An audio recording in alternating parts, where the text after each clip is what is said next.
Shalom Ouvracha, dans les mariages non juifs occidentaux, il est de coutume que la mariée soit toute vêtue de blanc. Cette pratique est très répandue chez les juifs ashkénazim, beaucoup moins chez les juifs séfaradim. À plusieurs reprises, la Torah nous interdit d'imiter les pratiques des peuples non juifs au milieu desquels nous vivons. Dans cette série de vidéos, nous allons aborder de nombreuses coutumes très présentes dans le monde non juif et tenter de comprendre pourquoi elles sont interdites, problématiques ou autorisées d'un point de vue halachique. La fois dernière, nous avions parlé de la cérémonie d'échange d'alliances, qui n'est clairement pas autorisée dans les mariages juifs. Dans ce deuxième épisode, comme vous l'avez compris, nous allons aborder la robe blanche de la mariée. À tout de suite.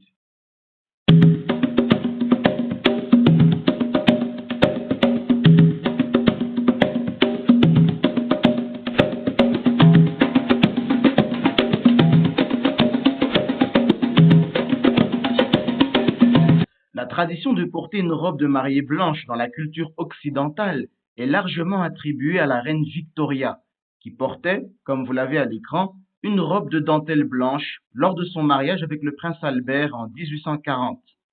Bien que quelques robes blanches aient existé auparavant, comme Anne de Bretagne qui portait du blanc pour son mariage avec Louis XII de France en 1499, le choix de la reine Victoria a rompu avec la mode qui consistait à porter sa plus belle robe, quelle que soit sa couleur, et a popularisé le blanc.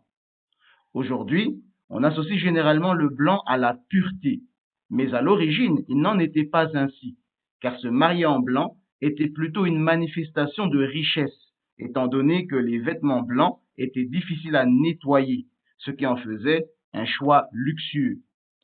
Dans l'épisode précédent, nous avions déjà montré que c'est également la reine Victoria qui avait lancé en Occident la mode consistant à arborer des pierres précieuses sur la bague de mariage.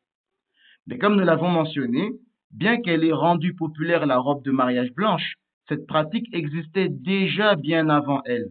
Et il se trouve que les Juifs se marient en blanc depuis des lustres. Dès le XIVe siècle, Rabbeinu Aharon ben Yaakov HaKohen Zer Sadik Livracha écrivait dans son Orechof Haïm qu'il convenait aux mariés, c'est-à-dire aussi bien au Hassan qu'à la Kala, de porter du blanc. Rabbeinu Dawiz ben Shelomo ibn Abi Zimra Zer Sadik Livracha, surnommé le Radbaz, né en 1479, note dans une de ses Teshuvos que c'était une coutume ancienne dans la société juive égyptienne de se marier en blanc. Plusieurs raisons sont avancées pour expliquer ce choix. Le blanc est bien sûr un signe de pureté et de pardon des péchés, comme nous le voyons dans Yeshayahu au chapitre 1, le verset 18. Et la tradition juive enseigne que les péchés des époux sont pardonnés le jour de leur mariage, qui est une espèce de Yom Kippur Katan, d'où les tenues blanches à leur mariage. D'autres font le lien avec Qohéles chapitre 9, les versets 8 et 9, qui commence par demander que nos vêtements soient toujours blancs et se poursuit en nous enjoignant de jouir de la vie avec la femme que l'on aime. Cela a amené à faire une association entre la couleur blanche des vêtements et le mariage. D'autres enfin disent que les vêtements blancs au mariage sont liés au tahrichim, les linceuls funéraires, qui nous incitent au repentir, mais sont aussi un bon présage que le couple restera marié jusqu'à leur mort. Tout cela étant dit, sachez néanmoins que la pratique dominante dans le monde juif non ashkénaze a toujours été de se marier en tenue colorée. En réalité, les mariées orientales et séfarades portaient traditionnellement des robes aux couleurs vives ornées de voiles de pièces d'or flottantes. De nombreuses femmes juives d'origine marocaine et yéménite se marient encore ainsi. À votre écran, deux tenues de mariage traditionnelles chez les juives marocaines. Et ici, une tenue de mariage traditionnelle chez les juives yéménites.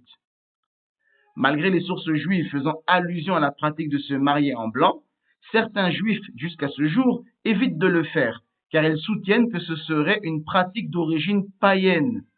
Par conséquent, ils concluent que se marier en blanc serait une imitation d'une pratique païenne que les juifs ont fini par adopter avec le temps.